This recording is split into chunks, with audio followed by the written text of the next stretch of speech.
सतगुरु की साजी निवाजी प्यारी साध संगत जी, प्यार और सत्कार से कहना, धन निरंकार जी।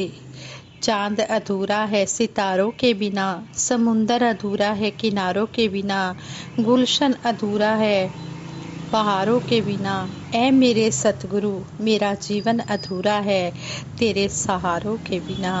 संपूर्ण अवतार बानी में भी शहंशाह बाबा अवतार सिंह जी महाराज फरमाते हैं, सतगुरु जिस कहते हैं कि ऐ मेरे मन ओट लिया कर, रब दे कामिल बंदे दी, तन मन धन समर्पण कर दे, सोबत छड़दे बंदे दी। निरंकार नू जान लिया ते शान दी पहचानी है, त्रैलोकी दा मालिक बनदा जेड़ा ब्रह्म ज्ञानी है। कहते कि जो ब्रह्म ज्ञान ले लेता है, जो ब्रह्म ज्ञानी बन जाता है, वो तीन लोगों का स्वामी बन जाता है। ज्ञानता और अज्ञानता में फर्क बताते हुए हमें महात्मा समझाते हैं। कहते हैं, एक दिन एक व्यक्ति जुलाहों के गांव से गुजर रहा था। गांव के किनारे कुछ जुलाहे भेड़ें चरा रहे थे। जुलाहे कुछ दूरी पर बैठे भेड़ों पर नजर रखे हुए थे। स्योंगवश भेड़ें चरते चरते कुछ दूर निकल गई, जहां पर एक गहरा कुआं मौजूद था। भेड़ें चलते चलते उस कुएं में जा गिरी। भेड़ों की प्रवृत्ति सिर नीचे करके चलने वाली होती है। भेड़ें सामने की जगह नीचे देखते हुए चलती हैं। जब किसी प्रकार आगे जाने वाली भेड़ कुएं में चली जाती है, तो पीछे चलने वाली भेड़ें भी उसी का अनुसरण करके सिर नीचे किए हुए कुएं में जा गिरती हैं। तभी तो कई बार कहावत भी आती है कि भेड़ चाल, कि जिस तरह भेड़ों की चाल, कोई इंसान अगर किसी की बात को कॉपी कर रहा होता है तो कहते हैं कि ये तो भेड़ चाल चल रहा है। तो भेड़ों की चाल ही ऐसी होती है कि वो एक दूसरे की नकल करती हैं।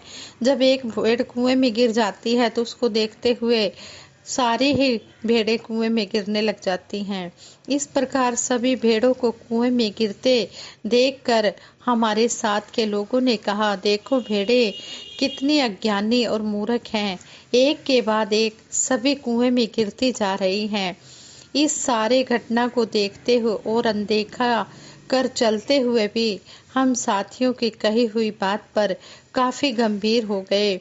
चलते हुए वह व्यक्ति भी एक पल के लिए रुक गया और उसने एक लंबी सांस ली। कुछ पल रुकते हुए उसने कहा, हाँ ठीक कहते हो, ये कितनी अज्ञानी और मूर्ख भेड़ें हैं।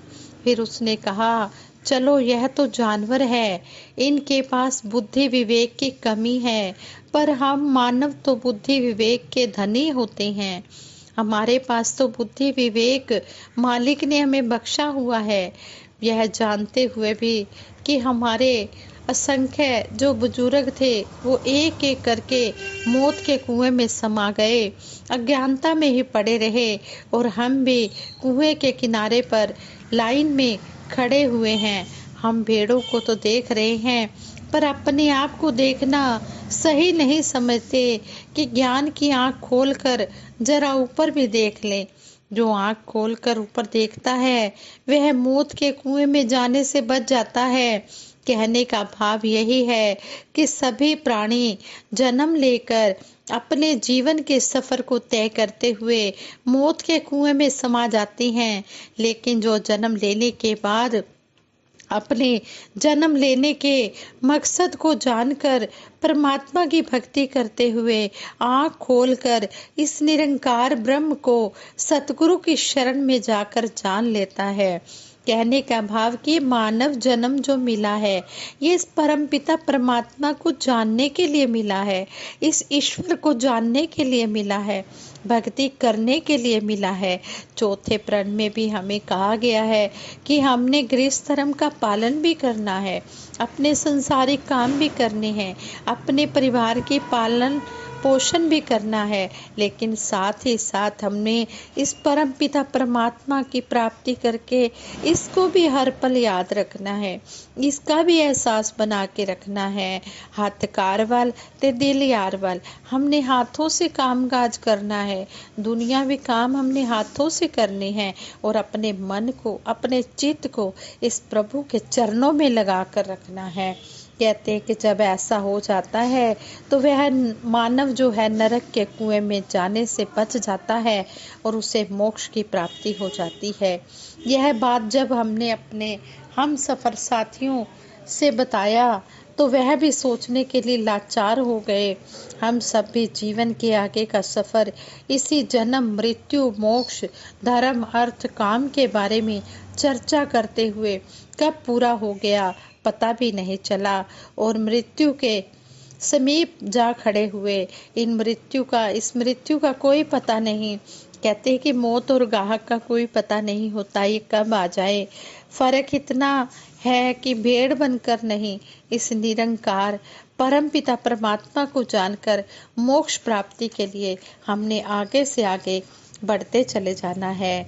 इसी तरह हमें समझाया गया है कि गुनाहों से भरा था मेरा जीवन, न थी मुझ में कोई ऐसी बात, अवगुण ही मेरा कोई भा गया, तूने बख्श दी ब्रह्म ज्ञान की दात। तन मन धन के सारे दुखों से तूने दे दी मुझको निजात, ज्ञान के उजाले में उज्जवल हुई अब अज्ञानता की काली रात। जब ज्ञान का उजाला मिल गया, ज्ञान की रोशनी हो गई तो ज्ञानता का अंधेरा भी खत्म हो गया।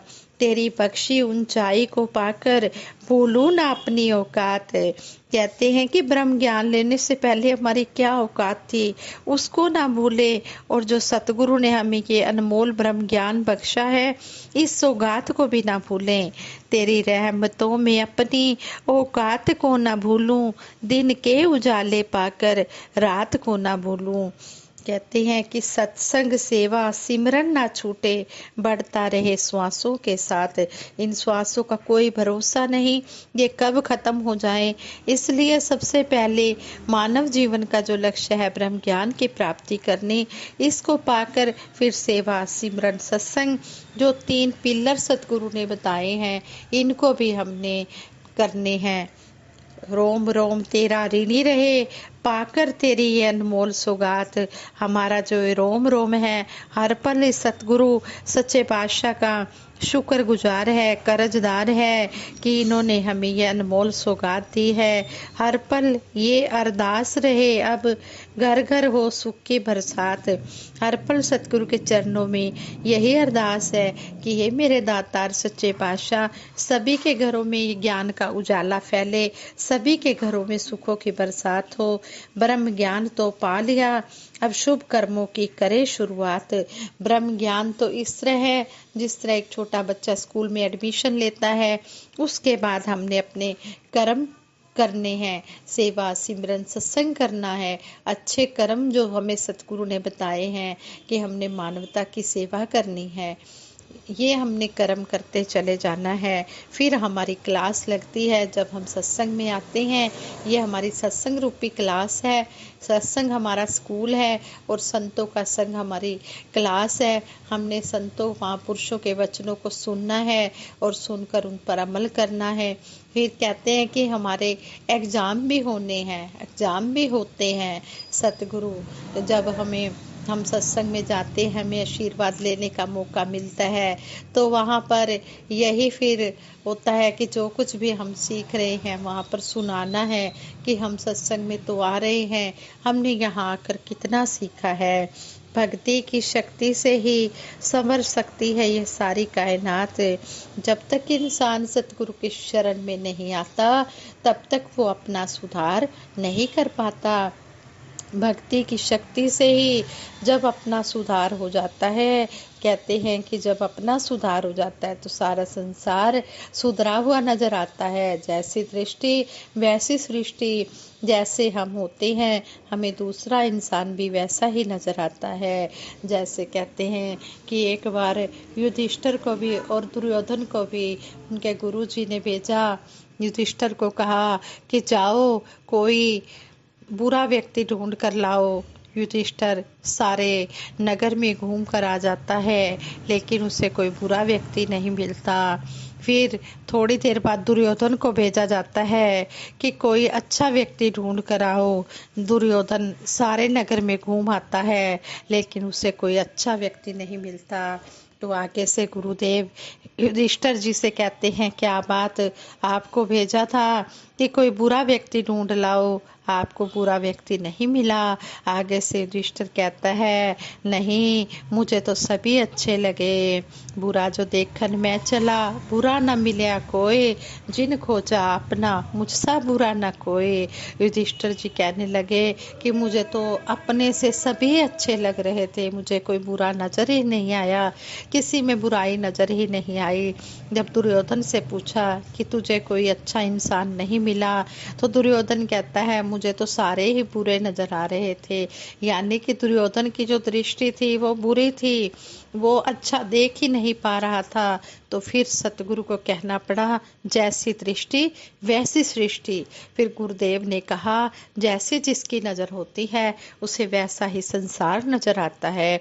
जब ब्रह्म ज्ञान मिल जाता है तो जो संत महात्मा होते हैं, ब्रह्म ज्ञानी बन जाते हैं, वो ब्रह्म की दृष्टि से सभी को देखते हैं, तो उनके लिए सारा संसार अपना होता है। फिर सभी के लिए उनके लिए प्यार ही प्यार होता है। कोई भी उन्हें छोटा बड़ा ऊंचा नीवा नजर नहीं आता, सभी बराबर लगते हैं, सभी में इस परमपिता परमात्मा की ज्योति नजर आती है।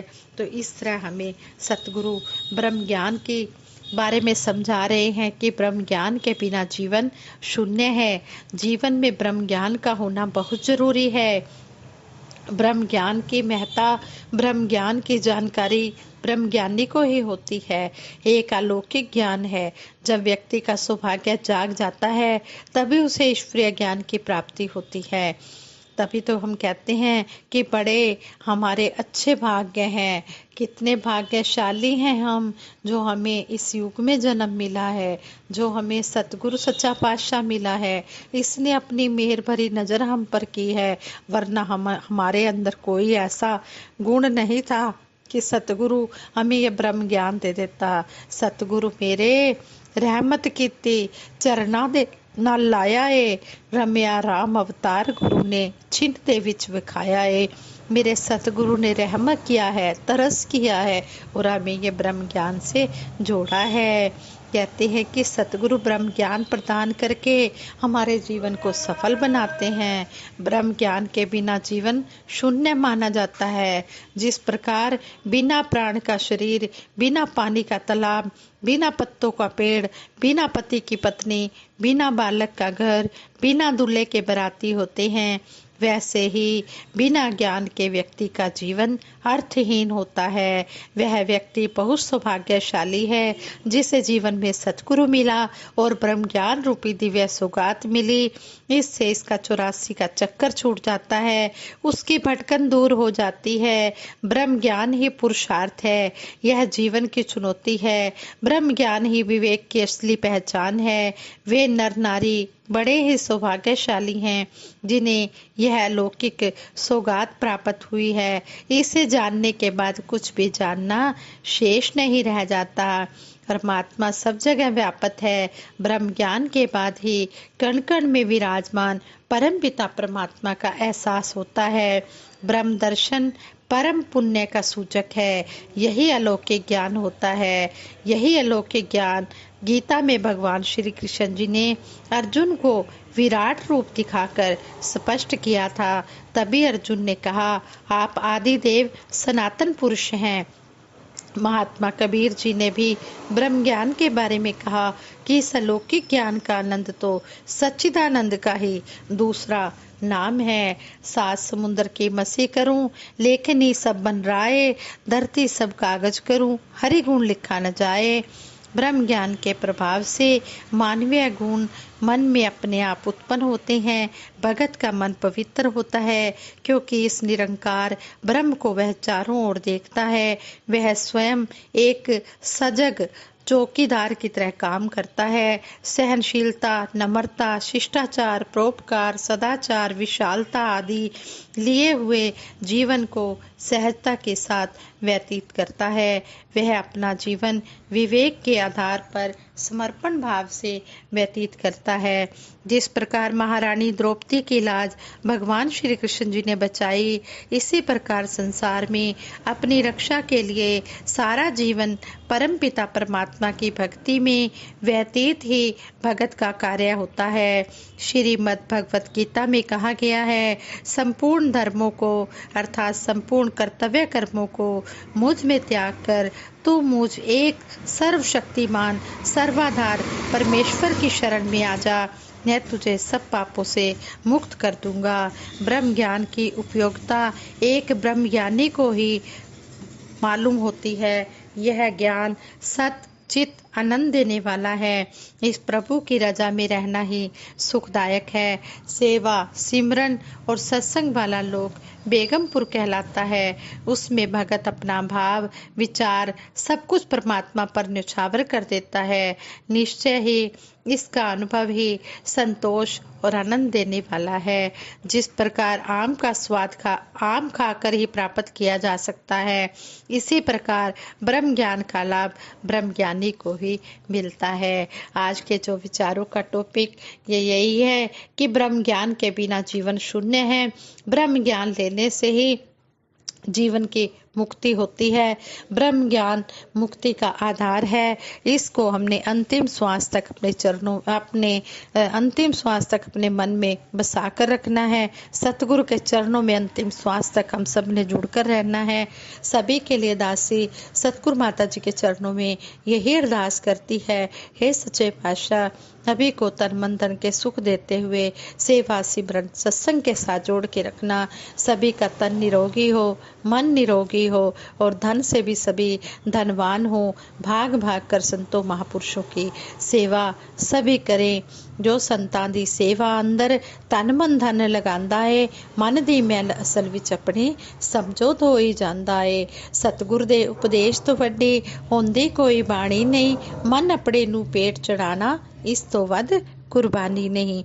अपने अपना मन को सतगुरु के चरणों में अर्पण करके रखना है। मेरा मुझ में कुछ नहीं, जो कुछ है सो तेरा, तेरा तुझको सौंपते क्या लागे है मेरा।